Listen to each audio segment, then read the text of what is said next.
Muchas gracias a todos. Es un lujo realmente estar hoy aquí con dos de las autoridades mundiales, diría yo, en términos de la economía naranja, como son John Hawkins y el presidente Iván Duque. Usted sabe, presidente, que cuando yo estudiaba economía, la economía no tenía colores. De repente, yo no sé si han cambiado los programas de estudio. Comenzó, como se dijo antes, con la economía verde, la economía naranja, que fue esta genialidad realmente que inventaron ustedes, con la inspiración de John, como usted lo ha dicho tantas veces. Ahora tenemos también la economía azul, porque también está la economía de los mares. Y las mujeres hemos traído también la economía blanca, que es la economía de los cuidados.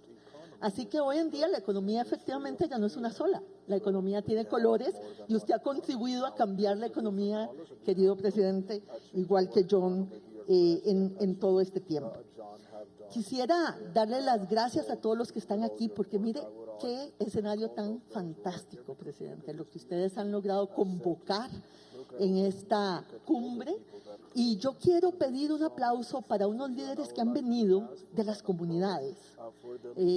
Tenemos el honor de haber podido contribuir con el Ministerio de Relaciones Exteriores de Colombia y con el Ministerio de Cultura de Colombia. Yo quiero un gran aplauso para estos dos equipos que se han matado realmente por esta cumbre.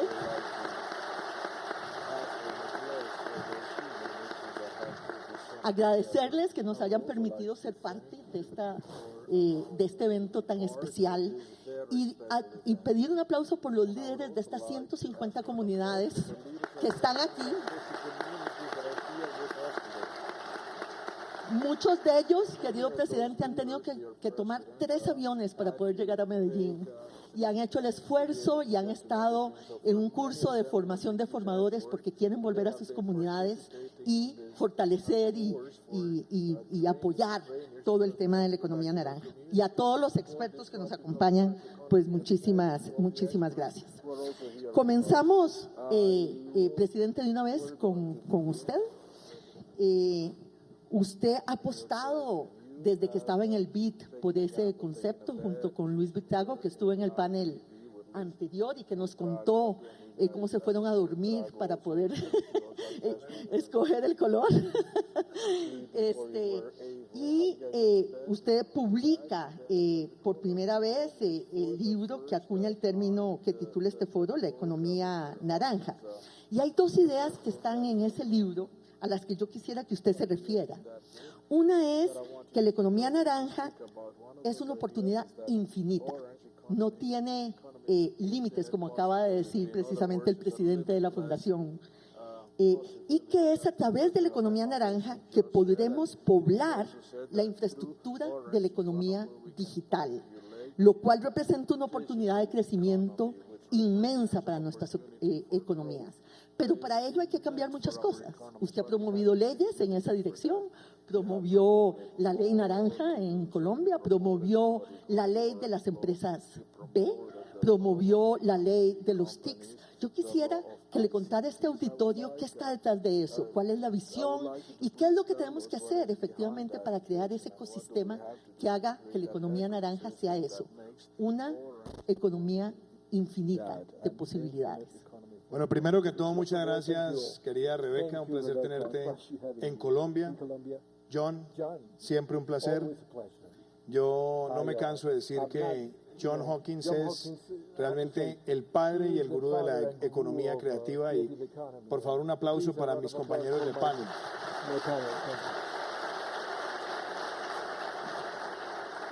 Quiero también, por supuesto, saludar a Juan Verde, muy agradecido por sus generosas palabras, saludar al alcalde de la ciudad de Medellín, Fico Gutiérrez, que es el alcalde naranja también de Colombia. Gracias por ser nuestro anfitrión, querido Federico, por el compromiso. También, por supuesto, quiero hacer un reconocimiento muy especial a nuestra ministra de Cultura, Carmen Vázquez. Ministra Carmen, muchísimas gracias. Veo al vice Argote y, por supuesto, al viceministro de Industrias Creativas y Economía Naranja, Felipe Buitrago. Mi saludo muy especial para ustedes también. Yo Yo empezaría por lo siguiente, Rebeca, porque al final, cuando uno empieza a ver los procesos, todos los procesos empiezan con un hecho, con un sueño y una conjugación de acciones. Yo hace cerca de 10 años largos estaba en un proceso donde quería reinventar mi propia vida, mi propia academia, y un día en una librería me encontré con un libro que se llamaba La economía creativa, y ese libro era un libro publicado por John Hawkins, y empecé a leer el libro y John hacía una serie de reflexiones bien interesantes. ¿Cuánto representa la economía creativa en el PIB del mundo? Era el primer economista que se ponía a hacer ese ejercicio. Y empecé a descubrir, leyéndolo, que la gran apelación que estaba haciendo John era: vayamos por el talento, vayamos por la creatividad y unamos el talento y la creatividad con la cultura y también con la transformación digital para volver esto una revolución exponencial.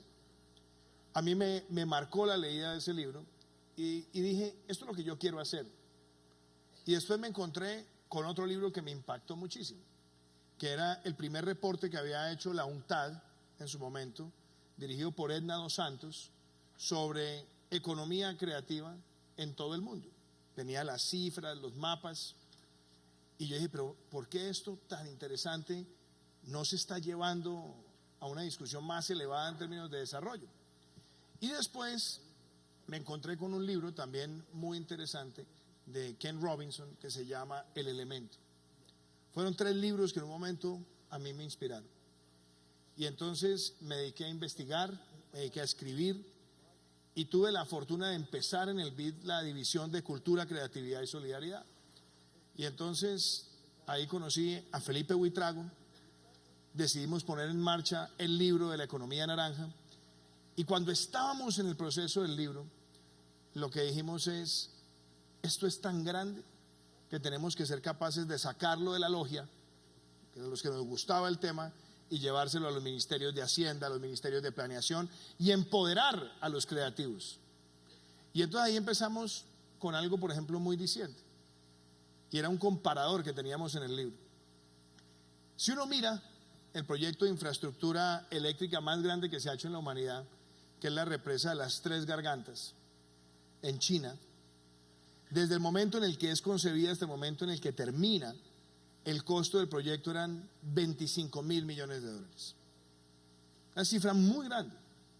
Pero nos encontramos con que en el mismo periodo los 10 musicales más importantes de Broadway vendieron en boletería y mercadeo $27.000 millones. Es decir, $2.000 millones más que el proyecto de infraestructura eléctrica más grande que se ha hecho en la historia de la humanidad.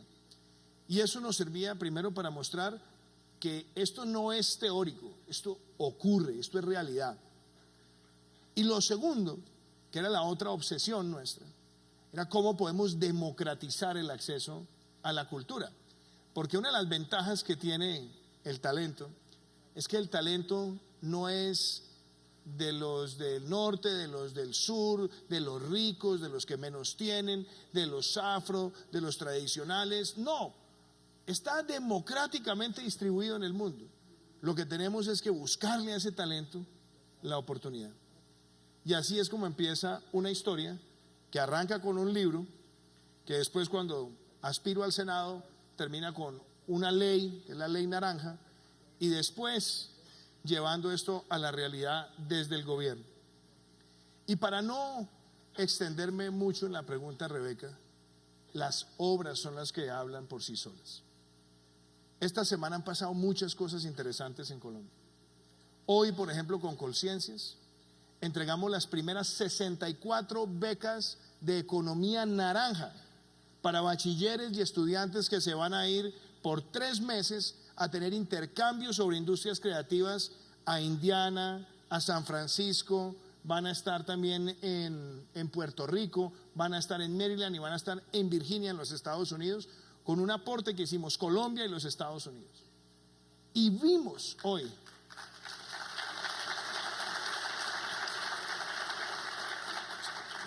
Y vimos hoy cómo estos muchachos están hablando de arquitectura, de publicidad, de diseño, de drama, están hablando de música, están hablando de videojuegos, y toda esa conjugación de sectores son un motor fundamental. En un año hemos logrado emitir el primer bono naranja, John. Fuimos al mercado público de valores a través de Bancoldex y colocamos 150 millones de dólares. Y después de que los captamos decíamos, bueno, ¿y ahora cómo los vamos a colocar? ¿Cuánto nos vamos a demorar? En 9 meses lo entregamos todo a más de 3.000 empresas en el país. Algo que era experimentado por primera vez en Colombia. Hace 3 días lanzamos la primera serie en el mundo que se graba totalmente con un teléfono celular en una coproducción de RTBC Play, de la televisión pública de Colombia, con Smart Films, el festival de cine, todo grabado en celulares. Y eso ocurre gracias a empoderar a la economía naranja. Y adicionalmente, hemos logrado por primera vez que todos los beneficios que teníamos para la industria del cine hoy se extiendan para toda la industria creativa de Colombia. Y yo podría decir lo siguiente: cuando empezamos este sueño, gracias al libro que me encontré, John, en una biblioteca, logramos plantearnos un interrogante: ¿qué le pasa y qué le duele a los creativos? La gran mayoría de emprendedores creativos dicen: los primeros 7 años de mi emprendimiento son los años más difíciles. Son los años donde me toca irle a pedir prestado al vecino, a la tía, al abuelo, al exnovio, a la exnovia, a cualquiera. Y son los años donde las empresas creativas mueren más fácilmente porque se les demoran en pagar, porque pasan ciclos muy largos, o a veces les empiezan a estrangular con los impuestos como la renta presuntiva. Hoy puedo decir que en un año de gobierno logramos algo que tanto propusimos en el libro: que los primeros 7 años para un emprendedor naranja tengan cero impuesto de renta, a cambio de un mínimo de inversiones y un mínimo de empleo. Por dar ejemplos, y cierro con esto: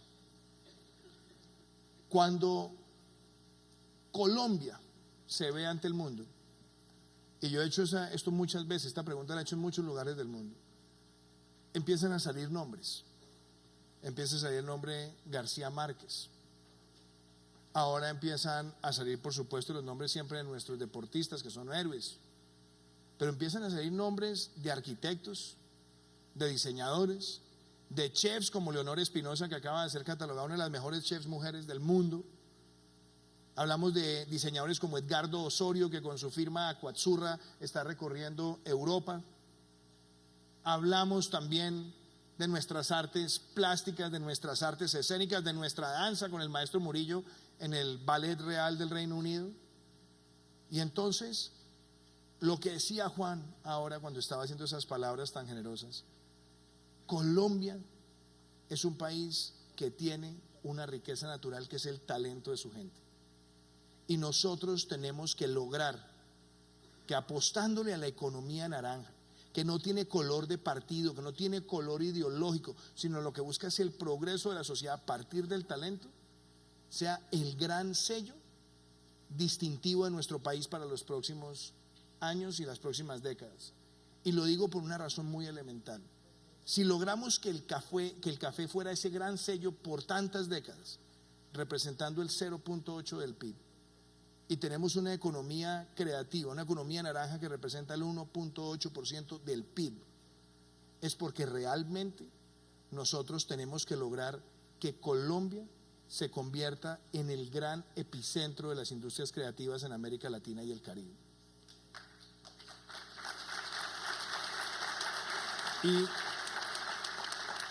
Y John, voy a cerrar con una frase que espero que para provocar un poco también tu reflexión. Hay países que creen que llegan más rápido a la ciencia, siempre apelando al conocimiento científico clásico, pero también se puede llegar al éxito de la propiedad intelectual a partir de la economía creativa. Y la frase que yo quiero dejarles a todos ustedes, la pudimos expresar además en el Congreso Mundial de Publicidad en Francia: puede que el mundo tenga hoy inteligencia artificial, pero lo que el mundo nunca va a tener es creatividad artificial, y ese es el sello característico del ser humano, y ese es el sello característico de Colombia.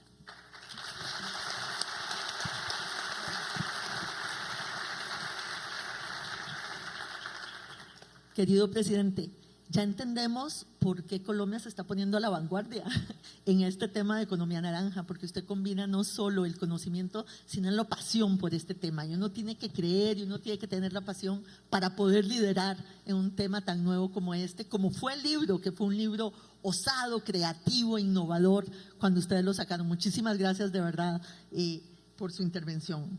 Yo le voy a pedir a John, John ha venido a Colombia.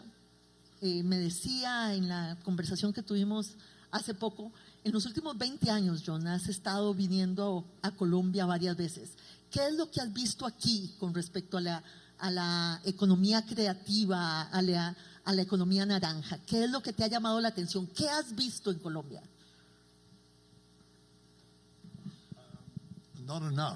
Bueno, no, diría que no he visto suficiente.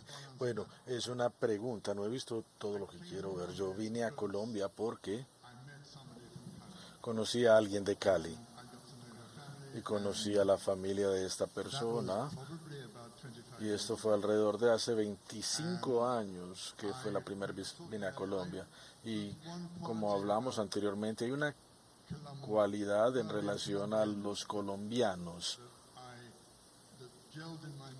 a los colombianos que me perforó el cerebro, y esta cualidad es que es su cortesía, su gentileza. A mí siempre me ha impresionado mucho la calidad.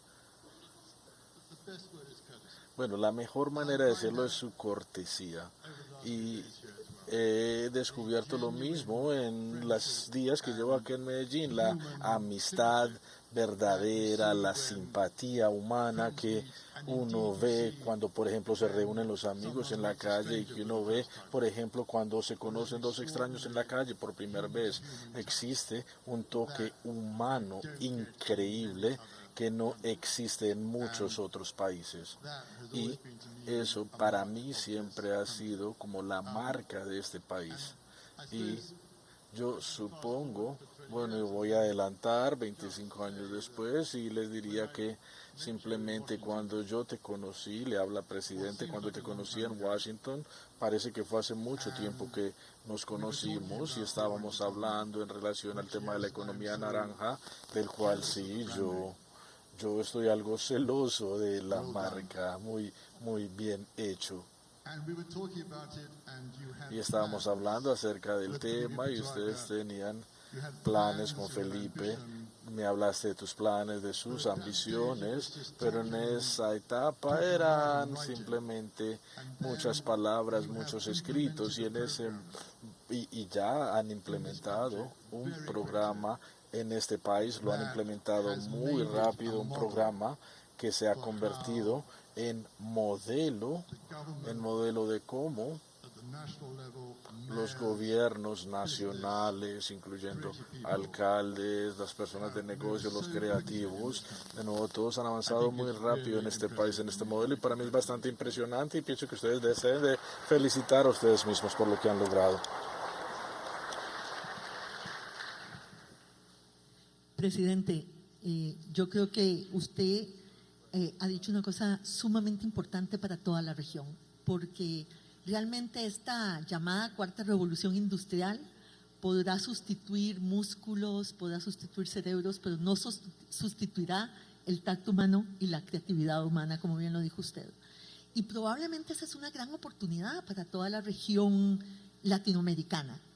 Usted propone precisamente un mercado interamericano, yo diría ojalá iberoamericano, ¿no? Como una de las fórmulas para poder avanzar en esta dirección. ¿Qué nos puede decir usted de ello? Y le repito, presidente, yo realmente creo que el futuro del trabajo de nuestra región va a estar fundamentalmente ligado al tema de la economía naranja. ¿Cómo ve usted que podemos avanzar en el tema regional? Para mí hay distintas conexiones. Por ejemplo, esta mañana estuve con la ministra de las TICs, con la ministra Silvia Costaín, en Bogotá, hablándole a un grupo muy importante de micro, pequeños y medianos empresarios de todo el territorio, y estábamos abriendo las primeras 8,000 tiendas virtuales para esos micro, pequeños y medianos empresarios. Y la primera sorpresa, 50% economía naranja. Diseño, joyería, artesanías, animación, todos vendiendo sus productos por primera vez en línea. Entonces, ese es un tema que yo no quiero dejar por fuera. Es que la economía naranja se multiplica a partir de la tecnología. Pero adicionalmente, y estamos en una ciudad donde yo quiero de nuevo hacer un reconocimiento al alcalde Federico Gutiérrez, Medellín está celebrando esta primera cumbre de la economía naranja. Y yo casi que espero que Medellín se vuelva el Davos de la economía naranja y que esta cumbre se haga todos los años y será todos los años mientras yo sea presidente de Colombia,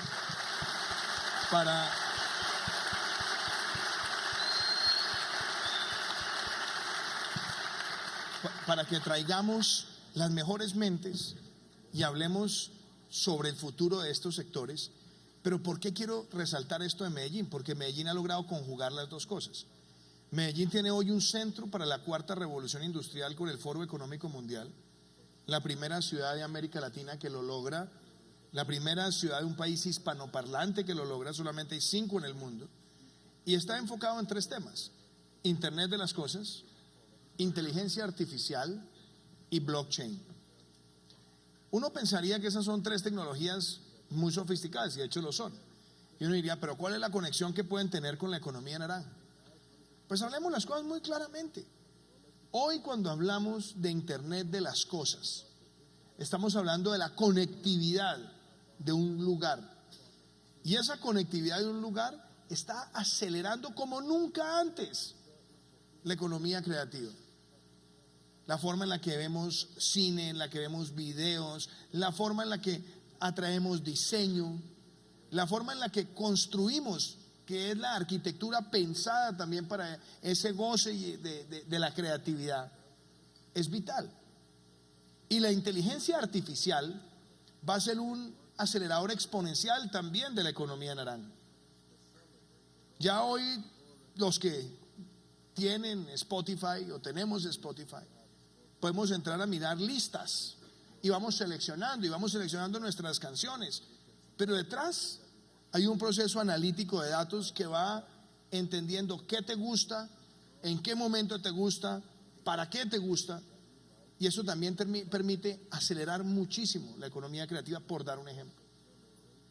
Entonces estamos en un momento donde una ciudad como Medellín es capaz de tener el centro para la cuarta revolución industrial, tener además un centro empresarial como Ruta N, y va a tener en muy pocas semanas otro gran aporte, que es el Distrito Naranja de Medellín. De nuevo, algo que hay que reconocerle al alcalde Federico Gutiérrez.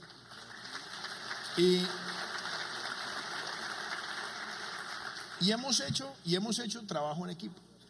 Entonces, cuando tú me preguntas ¿por qué empiezo por ahí para hablar del mercado? Porque lo primero para llegar al mercado es que nosotros empecemos a empoderar todos estos sectores. Y después el mercado que lo construye, y eso fue algo que quedó en el libro de la economía naranja, que nosotros lo llamábamos el MICO, que era el mercado iberoamericano de contenidos originales. Era cómo juntamos a todos los países y de una vez empezamos a defender nuestra producción, e inicialmente lo hacíamos pensando en el cine, porque la gran mayoría de películas de nuestros países pasan muy poco en cartelera. Aquí veo a mi amigo Enrique Abogadro, que ha sido también un líder de esta causa desde hace muchos años, y con Enrique hablábamos eso. El cine argentino, cuando llega a Colombia, está muy poquito en cartelera, o cuando llega a Chile, o cuando llega a México. Y justamente la CEGIB ha lanzado uno de los programas más importantes que se han hecho en la historia de la cultura iberoamericana, como es Ibermedia, un fondo que aportaba recursos para financiar películas de nuestros grandes creadores, y lo que nosotros necesitamos es que tengamos ese mercado para coproteger, para coproducir. Y cuando digo coproducir es que lo que se coproduce es considerado un producto original en los países que participaron en la coproducción, se codistribuye, se comercializa y adicionalmente generamos una gran identidad. Entonces, ¿por dónde empezamos? Ya nosotros tenemos un proyecto que avanzamos con el Banco Interamericano de Desarrollo hace unos años, que se llama Retina Latina, que es una plataforma que está inicialmente con los países del área andina, donde podemos descargar películas, pero tiene un drama: no lo puedes descargar en Europa, no lo puedes descargar en Estados Unidos. Yo lo que digo es la gran apuesta nuestra hoy para crear ese mercado, y de pronto puede sonar medio a sacrilegio quizás a los más puristas de la industria cinematográfica original. Yo creo que nosotros tenemos que aprovechar el mercado de OTT, de televisión, lo que llaman televisión over the counter, para empezar a promover ese mercado. Una vez lo posicionemos, viene la segunda gran etapa, y es que con la codistribución de nuestros contenidos logremos que ese cine latinoamericano se pueda ver durante más tiempo en las salas, y eso conecte mucho más al consumidor con el producto. Y lo mismo puede ocurrir con la música. Ya tenemos una experiencia en Centroamérica que tú conoces bien, que es el mercado centroamericano de la música.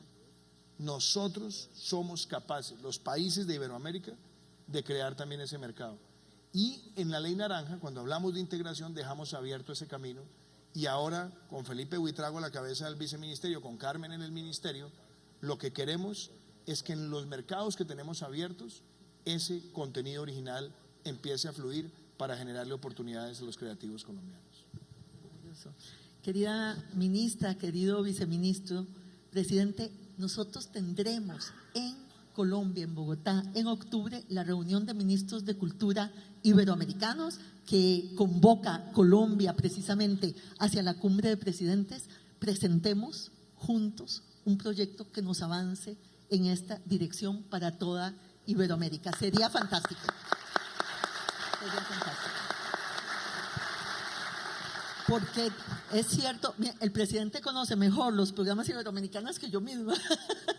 Es cierto que Ibermedia ha hecho de la coproducción y de la propiedad intelectual un producto enorme para todos los países, inclusive los países pequeños y medianos que no tendrían posibilidad de tener su industria cinematográfica. Pero el problema es la distribución.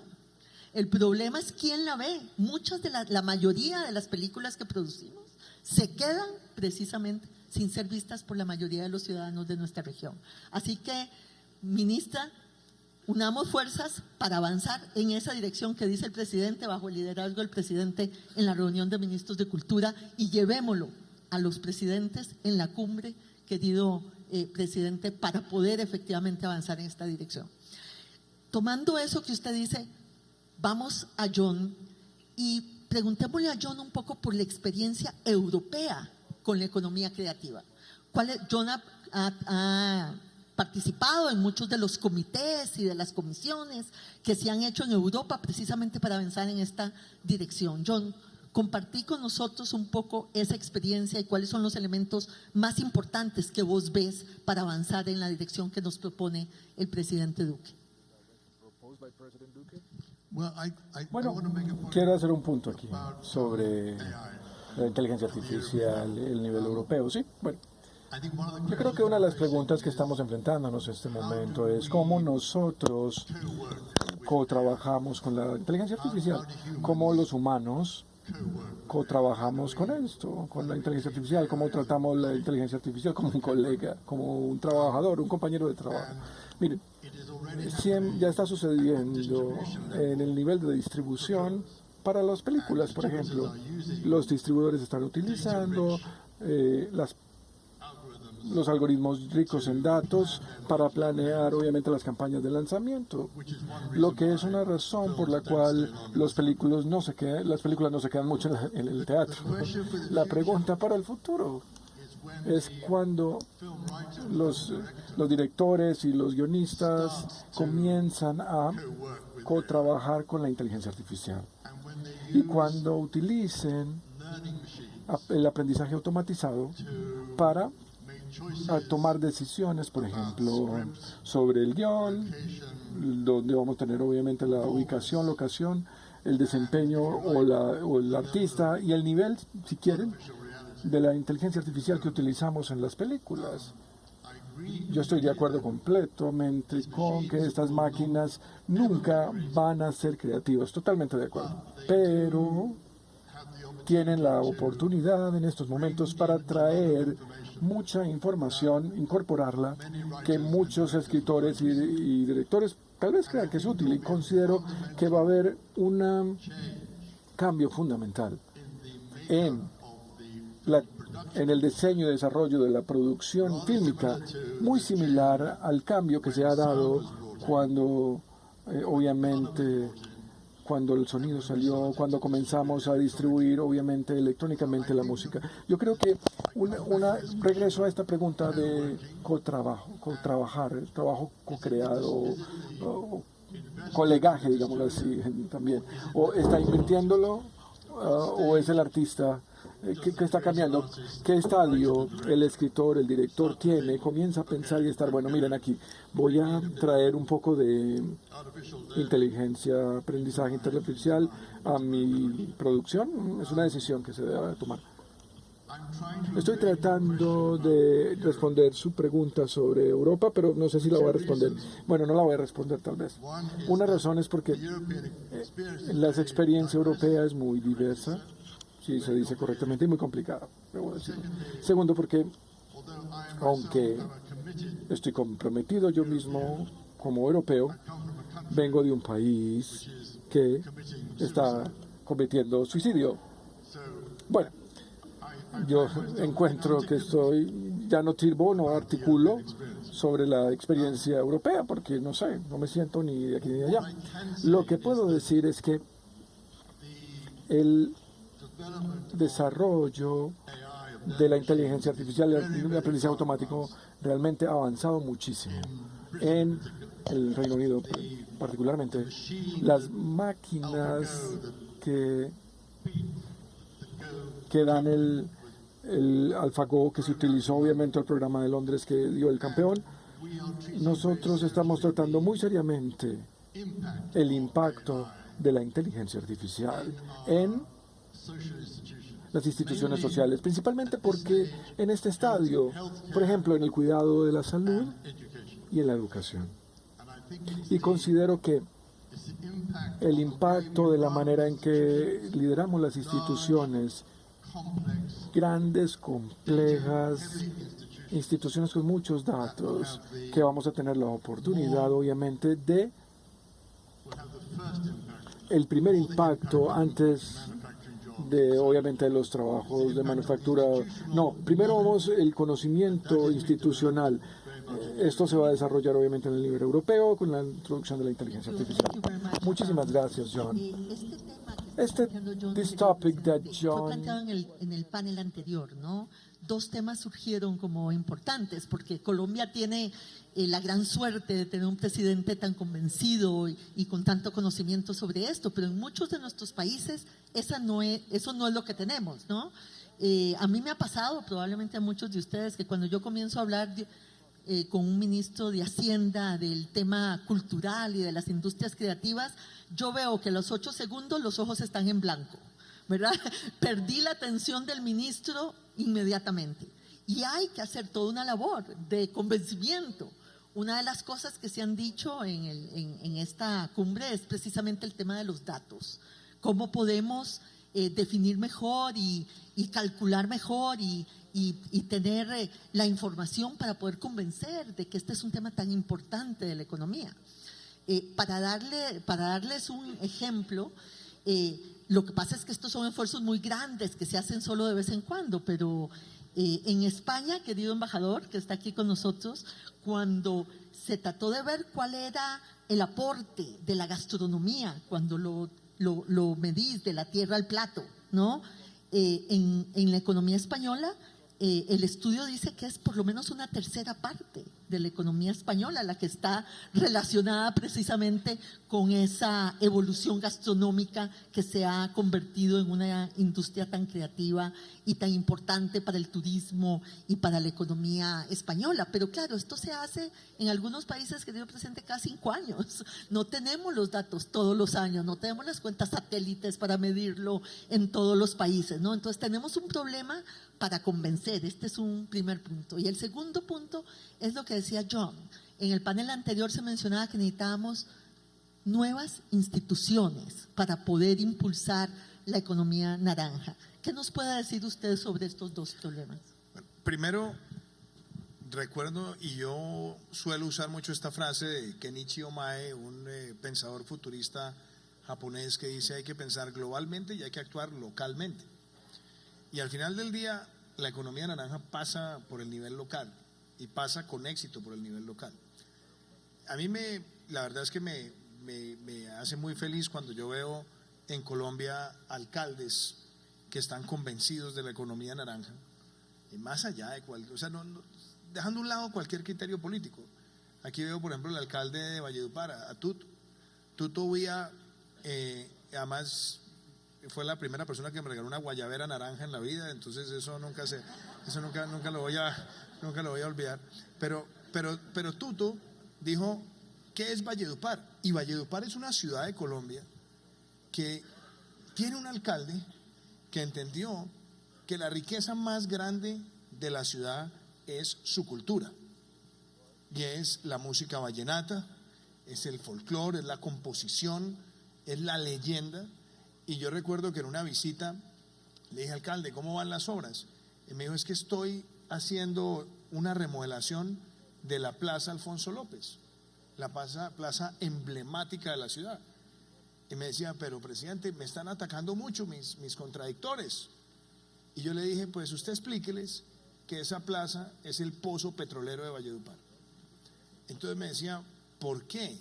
Porque justamente ahí, a ese nivel, cada vez que se hace un concierto, y cada vez que se haga un concierto, y cada vez que se haga un festival, y cada vez que haya un encuentro de juglares, ahí va a estar generando oportunidades, riqueza, y además atrayendo turismo para que esto le dé esa identidad a una de las ciudades quizás más emblemáticas de la cultura de nuestro país.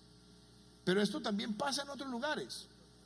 Nosotros vamos ahora a una ciudad como Montería, en Colombia, y vemos en la ciudad cada vez pensando más hacia su herencia, hacia su cultura, hacia el porro, hacia además el tejido de cañaflecha, la identidad y con la producción además de nuestras comunidades ancestrales.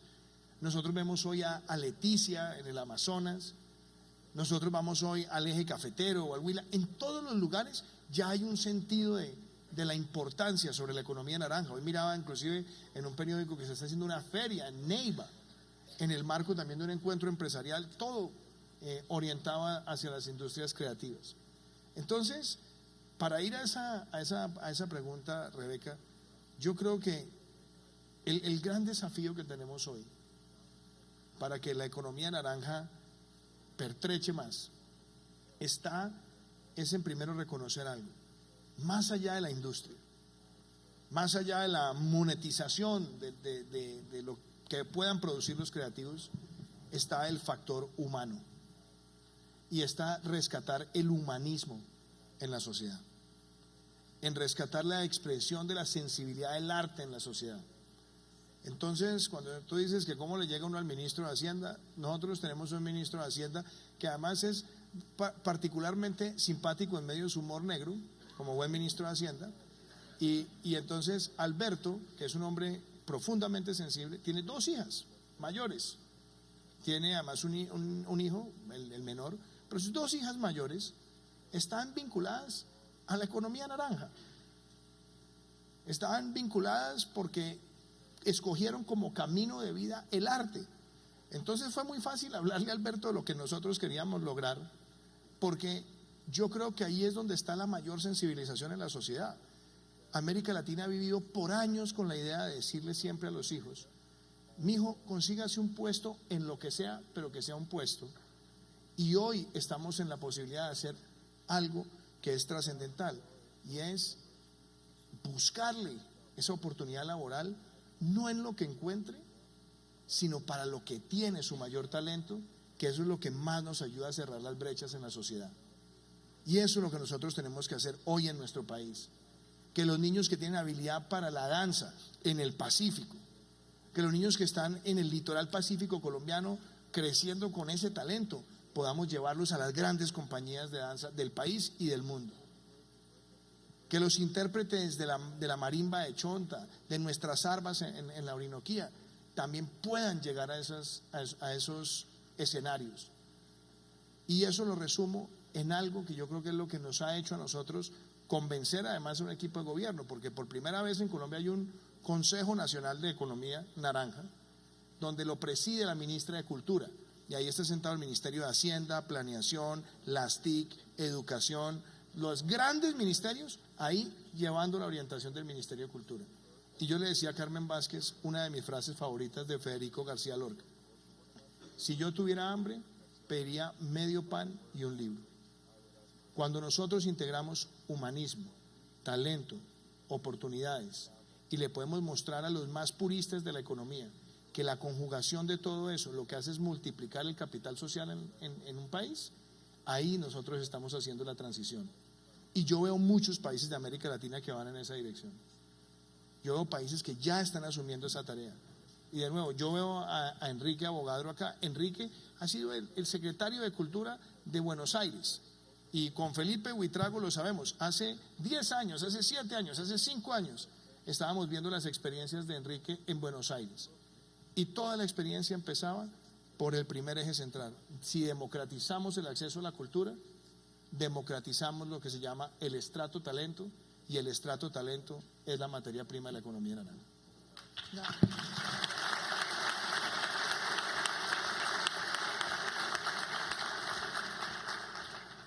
Bravo, presidente, porque lo que usted dice no es solo el tema económico, es recuperar eso, los valores, la sensibilidad, lo más importante de lo humano, la inclusión, la diversidad.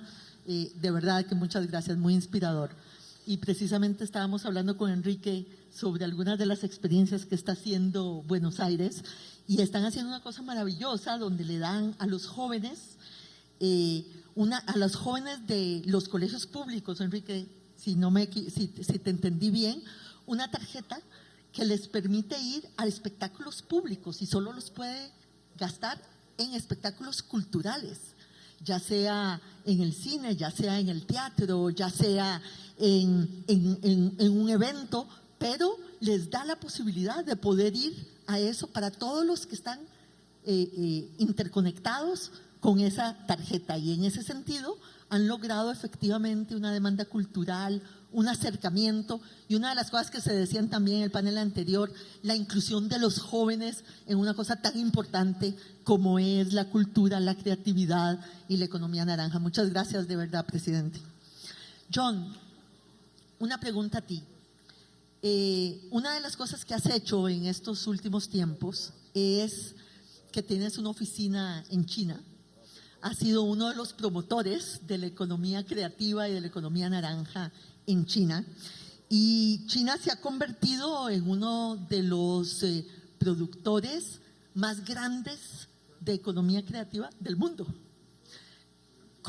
¿Qué has hecho? ¿Cómo has logrado promocionar esto? ¿Y qué es lo que está pasando en Asia, que está tan distante de nosotros, para aprender nosotros también de la experiencia asiática?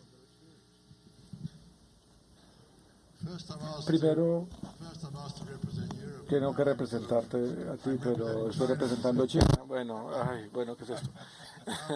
Está bien. Bueno, voy a decir dos cosas. Una es el liderazgo de China. El gobierno tomó una decisión muy importante sobre, hace más o menos 10 años que ellos, recogiendo lo que estaba pasando en el occidente, se les dio más libertad para primero la economía de la cultura y luego la economía creativa. Tuvieron más libertades. Y ahora entonces es un tema fundamental en China, mucho para ser sincero. Y entonces están haciendo un cambio en China. Bueno, es un tema de consumo local, sus tasas de exportación, porque la cultura, el contenido cultural, le interesa a las audiencias locales. No impacta tanto a otras culturas. Eso es un problema para ellos porque su consumo se queda muy local, no es capaz de exportar. Bueno, es un problema comercial gigantesco. Realmente no es un problema cultural para ellos. Ellos están felices con ello. Ellos les encantaría que fuera diferente, pero no están preparados para darle un cambio, para hacerlo diferente. No. La otra cosa que debo decir es muy... Bueno, son dos cosas. Primero, los chinos, estoy convencido, como cualquier otra persona en el mundo, si les hablas sobre lo que ellos quieren hacer, les preguntas, ellos son tan creativos como cualquier otra persona en el mundo. Genuinamente considero que el instinto humano para hacer algo diferente, mejor, más interesante, más hermoso, más rápido, lo que sea, es lo mismo en cualquier parte del mundo. Si les damos la libertad para hacerlo. Pero en China, si su arte, invención, iniciativa tiene, digamos, un impacto social, luego entonces los chinos comienzan a preocuparse desde muy temprano. Y ellos piensan, miren, que tal vez no pueda tener un buen impacto, tal vez sea uno malo. Si ven que esto va a ser así, no continuarán su desarrollo creativo. En el occidente, le damos al artista una libertad extraordinaria para pintar, decir, poner un lugar, una obra, diga lo que quiera. Disfrutamos estar en una sociedad donde la gente puede hacer las cosas que les dé la gana, inclusive si no nos gusta, si la obra es horrible, pero que la obra esté allí es algo bueno. En China, por ejemplo, ese tipo de libertad, hay una censura, autocensura que nace desde un estadio muy temprano, debo decir. Y esta es una pregunta difícil, pero debo decirlo. En casi todos los casos los chinos son muy felices con su situación actual y no quieren cambiarla. Así que, porque les gusta la estabilidad y el orden, valoran mucho más eso que la libertad. Para responder a su pregunta, sí, ellos están generando una economía creativa, están ayudándola, tienen excelentes números en ese. Por ejemplo, los resultados de los cines estamos muy cerca de los Estados Unidos, están número 2 en el mundo, creo que ya superaron a Japón de las entradas a cine, pero todavía no están exportando. Y bueno, eso es un problema para nosotros porque el promedio en el occidente no tiene ni idea de cómo es la vida en China. Sabemos cómo es la vida en Europa, como en Estados Unidos, pero otros países, debido a que las películas nos muestran una realidad y novelas, etcétera, no tenemos ni idea cómo es China. Ni siquiera qué hace el fotógrafo promedio de 30 años, o escritor, o productor, diseñador. La persona promedio, realmente no tenemos idea cómo son. Estamos ciegos completamente de lo que sucede allí. Y creo, ese es un problema, si lo debo calificar así, para las relaciones que tenemos con China, porque tenemos que saber más de ellos. Ellos deberían estar aquí, por ejemplo. Los chinos deberían estar en este congreso, en esta cumbre, queriendo compartir su éxito. Querían escuchar lo que estamos hablando en este momento y no lo están. Fascinating precedent in reality. How we create these bridges, because you have created a Es una summit. cumbre mundial, porque tenemos gente que viene aquí de todos los lugares del mundo, pero todavía tenemos, como dice John, que hacer este esfuerzo por entender qué es lo que está pasando en otros espacios del mundo. Ya se nos va acabando el tiempo. ¿Cuánto nos queda? ¿Alguien sabe? Seguimos. ¿Mi avión cuándo sale? Presidente, una de las cosas que nos preocupa más y a la que usted ha hecho referencia y a la que usted se ha referido es precisamente el tema de que no se concentren las oportunidades, de que la economía naranja, igual podemos promover la economía naranja y las oportunidades estar concentradas. Cuando vemos cuántos son los músicos que se benefician de Spotify, es un número muy pequeño de toda la producción que está disponible. ¿Cómo hacemos para distribuir mejor estas oportunidades? Y ustedes, yo creo que Colombia aquí tiene mucho que enseñarnos, porque ustedes han combinado tres cosas que son excepcionales. Una es que tienen una política nacional que es transversal, como usted lo ha dicho. Otra es que tiene una política sectorial, donde sectores específicos están recibiendo apoyo. Y la otra es que tiene una política local, donde lo territorial es una gran parte del éxito también que está teniendo Colombia. ¿Cómo hacemos para que esta combinación nos permita a los demás aprender cómo no concentrar estas oportunidades? Uno de los problemas más graves que tenemos hoy en día es precisamente el tema de la desigualdad. ¿Cómo hacemos? ¿Qué nos puede decir usted como reflexión? Porque usted habla mucho de la inclusión, de la distribución de esas oportunidades. ¿Cómo nos puede compartir la experiencia y su pensamiento en ese sentido? Yo te diría, Rebeca, que quizás una de las cosas más interesantes que surgió del libro La economía naranja y que después quedó plasmado en la ley naranja y que hoy es guía de nuestra política pública en materia de economía naranja, son las 7 I's. Porque las 7 I's son un marco lógico para entender lo que debemos hacer desde el principio hasta el final, sea nacional, sea departamental, sea local, sea municipal. Y ahí me refiero, primera I, información.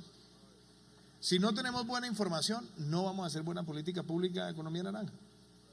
Necesitamos saber cuántas son las empresas, dónde están, cuánta gente emplean, cómo les va.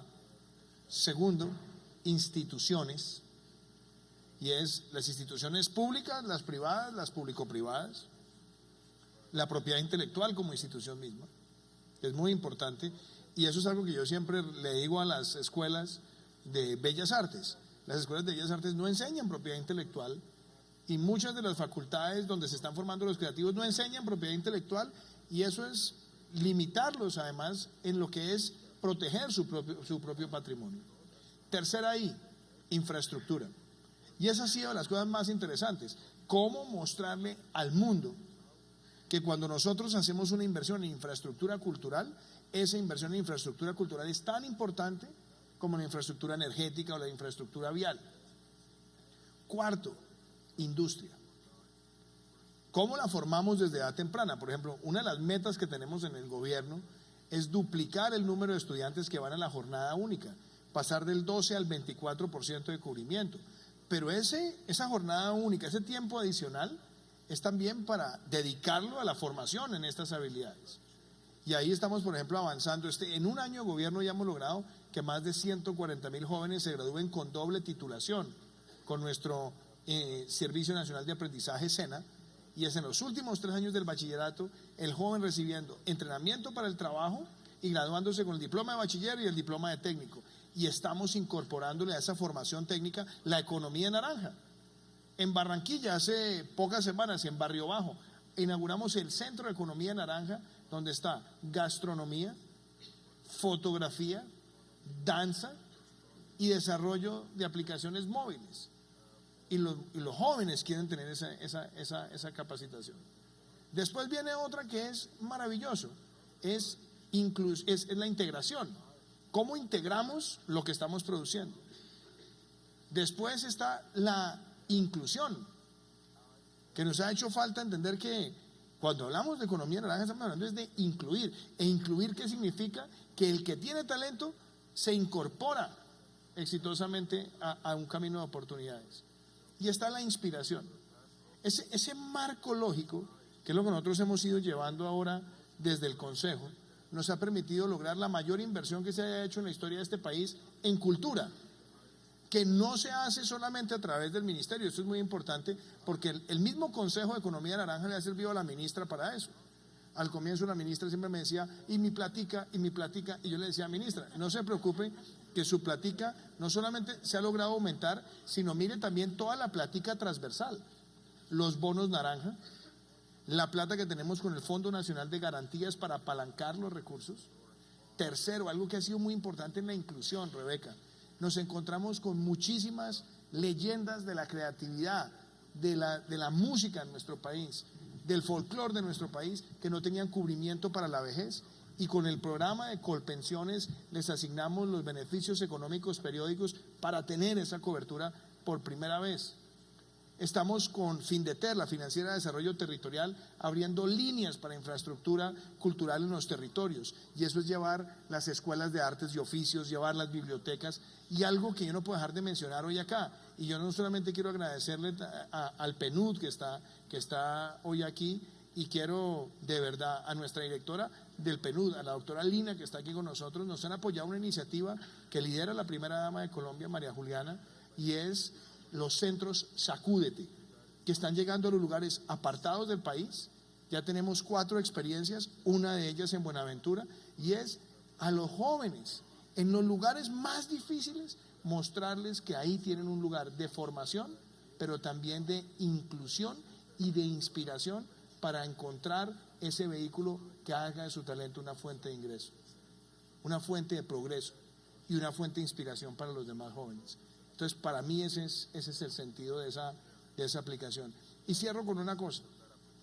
Si nosotros hoy nos preguntamos cuál es la gran historia que puede contar Medellín en los últimos años, apreciado alcalde, Medellín se convirtió en una ciudad de música, no solamente de conciertos internacionales, sino también de festivales adentro de la ciudad, y hay géneros musicales que han salido desde acá, que hoy tienen artistas de reconocimiento mundial, y tenemos disqueras locales y tenemos productoras locales, y eso demuestra que cuando se entiende el poder de la cultura y se incorpora la cultura a un esquema también general de emprendimiento, eso puede convertirse en una oportunidad que le trae hoy a la ciudad quizás tantos o más ingresos que los que le podían traer sectores tradicionales hace 10 años.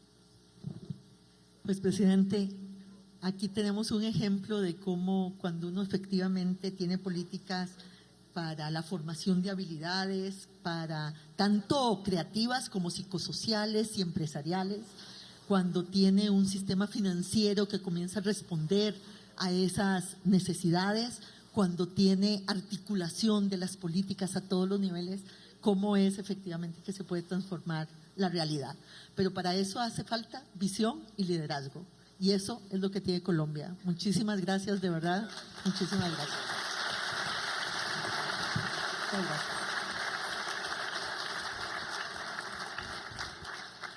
gracias.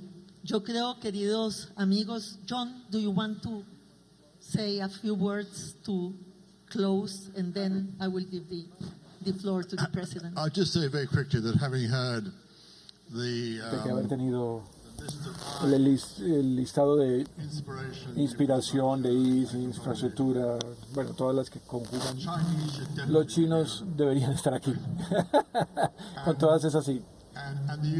Y los europeos todos deberían estar aquí. Solo quería finalizar con eso.